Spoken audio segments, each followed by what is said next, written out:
రక్షాబంధన్ మహోత్సవం అభినందనదాయకమని deputy conservator of forest G Mangamma అన్నారు. ఇక ఆదివారం విశాఖలోని ఇందిరాగాంధీ జియోలాజికల్ పార్క్ లో అతిపెద్ద మర్రి చెట్టుకు రాఖీ కట్టిన తర్వాత మాట్లాడారు. అతిపెద్ద వృక్షాలకు రాఖీలు కట్టడం ద్వారా వాటిని రేపటి తరాలకు వారసత్వ సంపదగా గుర్తించి కాపాడుకోవాలని కోరారు.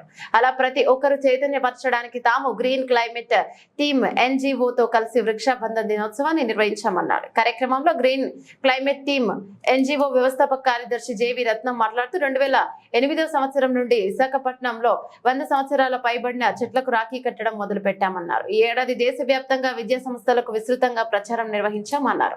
అది ఫలించి ఈ ఏడాది 5 రాష్ట్రాల్లో వృక్షాబంధన్ కార్యక్రమం నిర్వహిస్తున్నారని, మొత్తం దేశవ్యాప్తంగా 10,000కు పైగా ప్రాంతాల్లో వృక్షాబంధన్ మహోత్సవం నిర్వహిస్తున్నారని పేర్కొన్నారు. రేపు రక్షాబంధన్ సందర్భంగా ఈ రోజు మన విశాఖపట్నం జూలో వృక్షాబంధన్ కార్యక్రమాన్ని జరుపుకున్నాము.